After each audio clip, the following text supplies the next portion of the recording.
అంటే కూటమి ప్రభుత్వం వచ్చిన తర్వాత సాఫ్ట్వేర్ కంపెనీలు అమరావతి కానీ మా వద్ద సాధ్యం అంటారు కదా, నిజమంటారా? అయింది చేసింది ఎక్కడ సాధ్యమని. అప్పుడు మన జగన్మోహన్ రెడ్డి గారి ప్రభుత్వంలో ఎన్ని ఐటీ కంపెనీలకు శంకుస్థాపన చేసినారో మీకు ఐడియా ఉందా? ప్రజలకు తెలుసు ఎన్ని కంపెనీలు చేసినారు, ఎన్ని కంపెనీలు తెచ్చినారు అనేది. అప్పుడు ఐటీ మినిస్టర్ గారి గురించి చెప్పినారు బహిరంగంగా వచ్చి. ఇప్పుడు ఎక్కడ ఎన్ని కంపెనీలు తెచ్చా, ఎన్ని ఉద్యోగాలు ఇచ్చినా చెప్పాలా ఐటీ మినిస్టర్ వచ్చి బయటకు వచ్చి. విదేశాలు వెళ్ళి ఐటీ కంపెనీ ఎందుకన్నా విదేశాలు వెళ్ళి ఫారెన్ టూర్లకా ట్రిప్పులకా విదేశాలకు వెళ్ళేది? ఏం తీసుకొచ్చిన అక్కడ నుంచి, ఏం నేర్చుకుని ఏం చేసినారు ఇక్కడ, అది చెప్పాలి కదా, చేసి చూపించాలి కదా. ప్రభుత్వం అధికారంలోకి వచ్చి 6 నెలల పైన అయిపోయింది.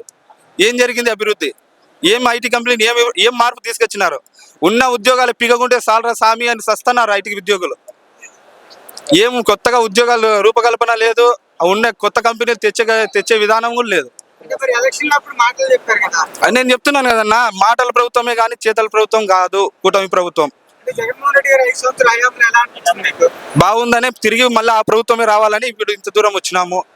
తిరిగి కష్టపడి మా జగనన్న పాలన మళ్ళీ సంపాదించుకుంటాము. అంటే జగన్ పేద ప్రజలను మోసం చేశారు, నాశనం చేశారు అంటున్నారు. ఎవరు చెప్పినారు బ్రో? చంద్రబాబు నాయుడు గారు. ఆయన అది చెప్తారు కదా, భుజాల దొంగ ఎవరంటే గుమ్మడికాయల దొంగ ఎవరంటే భుజాలు తడుకున్నట్టు ఆయన మీదకి రాకూడదని వేరే వారి ముందు బురద చల్లడంలో చంద్రబాబు నాయుడు గారు ఫస్ట్. ఆయన విజనరీ అదే. నేను చేసిన తప్పు నేను చెప్తానా, ఆయన చేసే తప్పు వేరే వారి మీద ఆయన బుద్ధులని వేరే వారికి పూయడంలో ఆయన ఫస్ట్ ఉంటాడు. అదే ఆయన విజనరీ. ఆయన తప్పులన్నీ వేరే వానికి పట్టించేస్తాడు. ప్రజల్లో అది చెప్తాను. జగన్ సార్ మొన్న స్టోరీ చెప్పినాడు, మేక మనిషి కదా భుజాల మీద వేసుకొని పోతా ఉంటే ప్రజలను మభ్యపెట్టే స్టోరీ.